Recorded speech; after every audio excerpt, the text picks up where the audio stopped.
Good evening. It's Tim Ashe, President of the Vermont Senate. Sticking with my theme for this weekend's updates, I'm going to be responding to some of the additional emails, phone calls I've received in the last few days.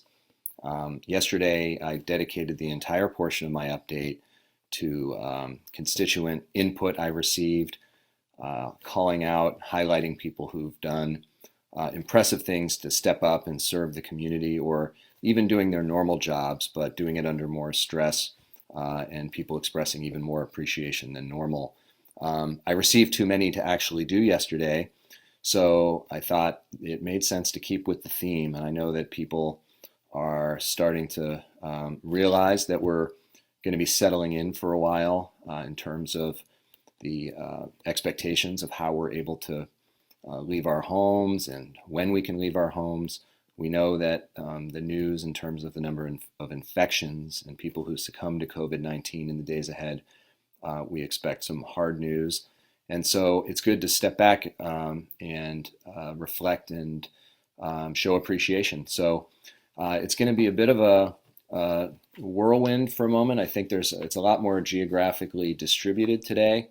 And so all of these are notes that have been sent in to me or things that have been posted on social media to me so that I could highlight the great work that many people are doing. So without further ado, I'm going to take it away. I'm going to have to look down a little bit in order to see some of the specifics that people are suggesting.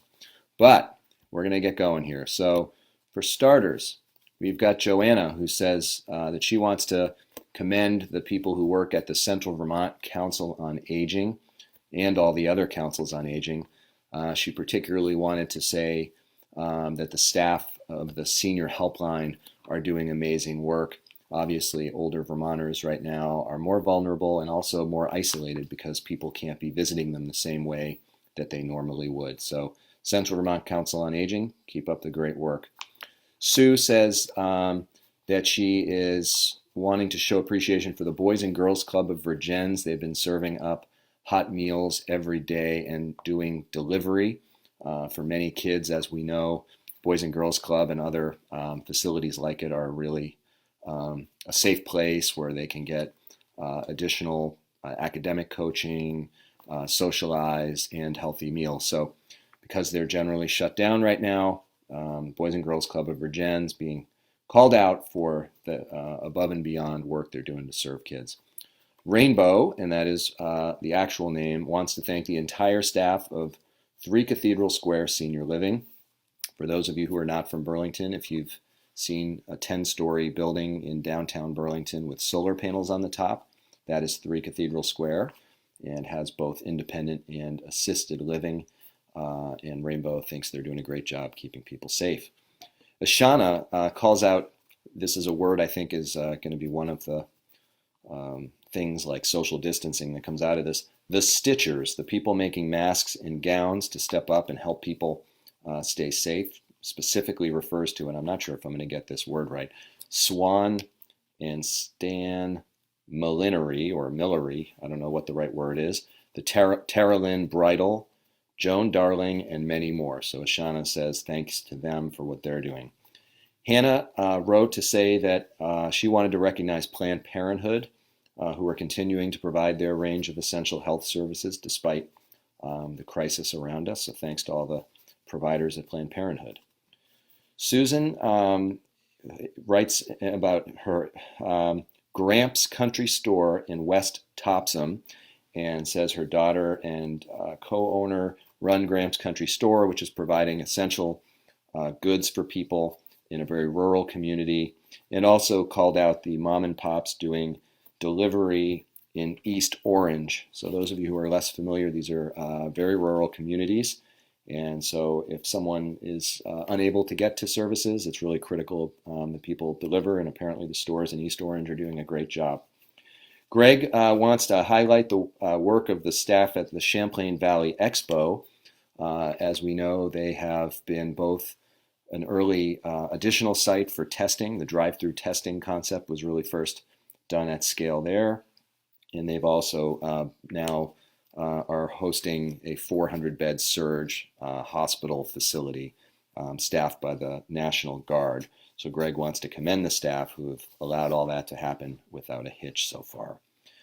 Tom wanted to comment on the quick and efficient work of Washington and North Orange County's Regional Response Command Center. So this is a group of organizations who banded together in Washington and Northern Orange counties, which is the county that has Randolph and Williamstown, for those of you who are less familiar.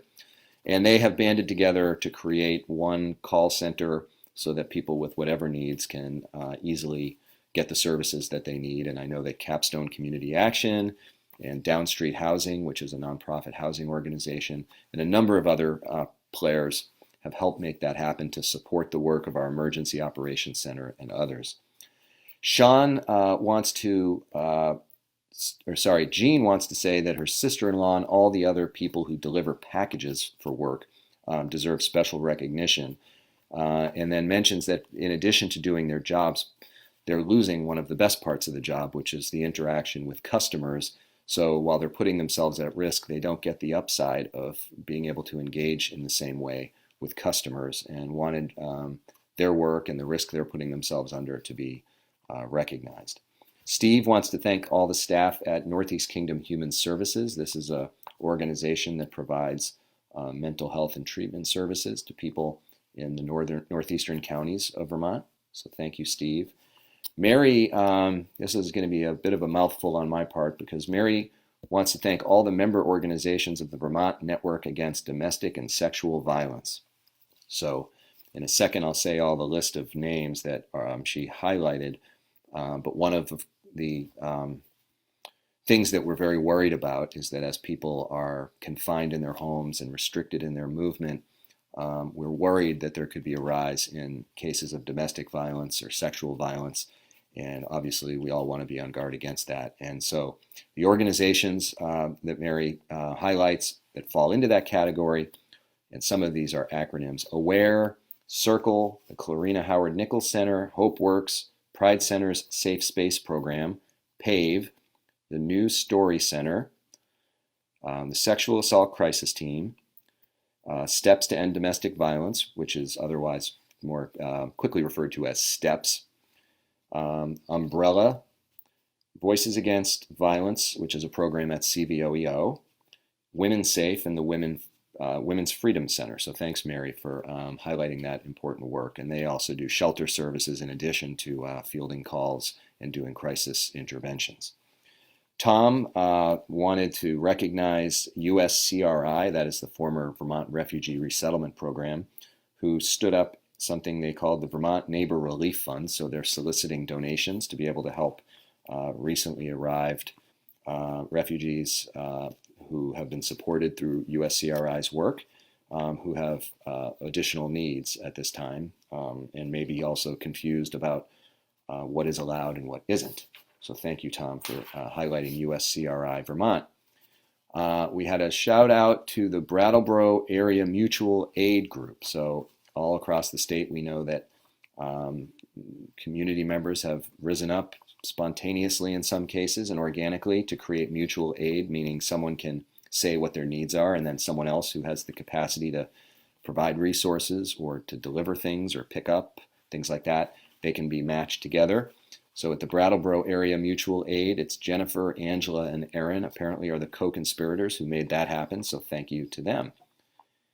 Abby thanks the Peace and Justice Center for compiling the comprehensive list of mutual aid organizations throughout the state. If you go to the Peace and Justice website, no matter where you're watching this from in the state, you'll see all the different groups that you can plug into, either because you need something or because you can help in some way. Heather sends gratitude to all the first responders who are volunteer first responders, and also the paid staff as well. We know that throughout the state there are many people who do some other thing with their life, but also volunteer on fire and rescue crews. So Heather is sending a particular amount of gratitude to them, but also to the paid folks who are doing very dangerous work. They always do dangerous work. Right now their work is even more fraught because of the risk of infection. I should add, across the country, firefighters in particular have The number who are in isolation is actually quite large because many of them are the first ones on the scenes of medical issues, especially if they're also EMTs or paramedics. Melody thanks the counseling services of Addison County, who have had an uptick in demand for their services over the recent weeks. Counseling services of Addison County is akin to the Howard Center in Chittenden County. And thanks, Melody, for highlighting the important work they're doing right now. Mike sends appreciation to the staff at the Howard Center who have to do their work in person. I'm assuming Mike also thinks that the people who don't have to be in person but are still working, doing telehealth and telemedicine, are also to be commended.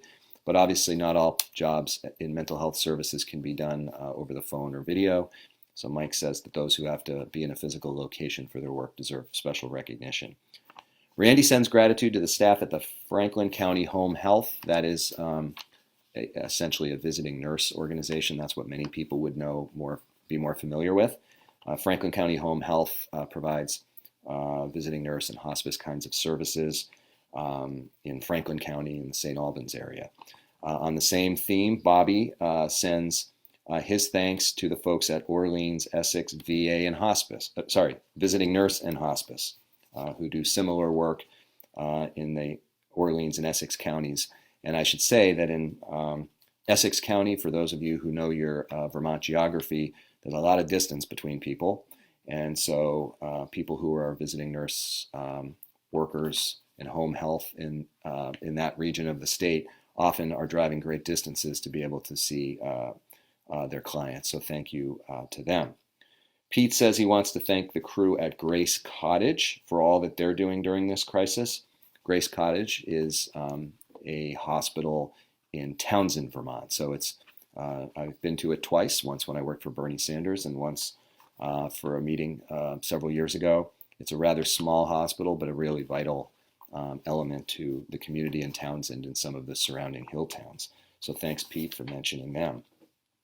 Mark sends his appreciation for everyone at Gifford Medical Center. Gifford is in Randolph. It provides important medical care for most of central Vermont, south of the Barry-Montpelier area. Mark wants to say how much he appreciates their work.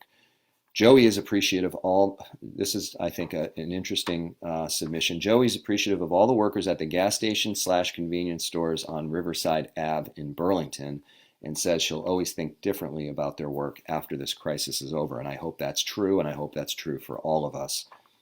Julie wants to thank Smuggler's Notch Distillery for switching their production over to hand sanitizer. I'm not sure if they were the first, but they were the first I knew of. Smuggler's Notch Distillery, which makes distilled alcohol products, switched over their production line to make hand sanitizer when we knew that we needed it. So Julie wants to thank them. Liz thanks the Green Mountain Transit drivers who are still running the buses. So Green Mountain Transit serves central and northwestern Vermont and does routes to Middlebury and a few other locations. Liz wants to thank the drivers. Green Mountain Transit has cut back on some of their routes, but there are still buses getting people who are essential workers from place to place, including to our medical facility. So thank you, Liz. On the same theme, Jim sends his gratitude to all the drivers and the leadership at Advanced Transit, which is the equivalent of Green Mountain Transit for the Upper Valley area. Advanced Transit, for what it's worth, also does fare-free rides for many of their routes, and something the rest of the state is hopefully going to learn from. Michael wants to recognize the staff at a new place, which quickly moved people out of a shelter where people were too close together so that they could be in more appropriate conditions. So a new place is a shelter providing housing and some wraparound services to homeless individuals and people. I believe it's only homeless individuals. The shelter is apparently very tight quarters, and in light of the risk of infection, had to close that down, and were able to move into a series of campers nearby in very quick order. So Michael wants to commend them. Rob wants to thank the staff at the John Graham shelter in Middlebury. John Graham is a shelter for people who have nowhere else to go in the Middlebury area. I believe Liz Reedy is or was, I think she still is, the director of the John Graham shelter, who've been providing really critical work there for all this time. And Rob has appreciates them now, I suppose, more than ever. All right, we got one last batch here. Andy is impressed with the staff and teachers at Williston Central School for how quickly they've moved to remote learning to benefit his kids. I think there was some worry about the transition in many school districts as we went away from the facilities themselves to remote learning. Andy says that it has been relatively seamless and wants to thank the teachers and staff at Williston Central School. Brian wants to commend everyone at the Rutland Northwest Supervisory Union, which is a number of communities are served by that supervisory union, who have delivered 1,000 meals a day by school bus to kids in that supervisory union. We know that many school districts are keeping the bus routes running in the morning and then in the afternoon to deliver fresh meals to kids who normally would get them at school. So that's really good. I should add here just briefly, one of the lesser advertised features of the emergency legislation we passed in the legislature about 2 weeks ago now was allowing school buses to continue to use their little stop sign that flips out from the side of the bus when they're delivering school meals to protect, obviously, the teachers and staff who are actually on the bus delivering that. Robert thanks the staff of the St. Johnsbury schools who are doing the same thing. They've been delivering a few hundred meals a week in these early days of the COVID-19 crisis. So all the people around the state who are preparing the meals, packaging them, and delivering them, thank you as well. And then the last one that came in just before I went live here, Deborah thanks the folks at Tiny Thai in Winooski. Tiny Thai is a great restaurant in the Winooski Rotary downtown area, who says that without anyone asking, they spontaneously started bringing meals to a low-income housing facility in Winooski. So another example of a Vermont business stepping up in really positive ways. So I want to thank Tiny Thai in Winooski for that. So that brings the list to a close for today. I think it's been 2 days that have actually been really positive in thinking about all the people who are stepping up and contributing to the people around them and making sure people are safe and that their needs are being met. Tomorrow I'm going to keep up with the theme. I'm going to be checking in with my 29 colleagues in the Senate from around the state and asking them to give me a quick picture of how things are in their corners of the world. So I'll be providing the third of 3 days of kind of expressions of gratitude from around the state. This time it'll be fed to me through other members of the Senate. So with that, I'm going to sign off and encourage you to continue to stay safe and take all the precautions that are being recommended by our public health officials and the governor. And want to say how much I've appreciated not only all the feedback I've been receiving for these couple sessions, but all the questions that you've been sending me over the recent weeks. They have helped me take that information and go to state agencies and to our congressional delegation and advocate for changes, some of which have come to be, which is really encouraging. So when you send a note, if I don't get back to you instantaneously, you can bet your bottom dollar I've checked it out and I'm looking into it. So thank you. Keep the messages coming and stay safe.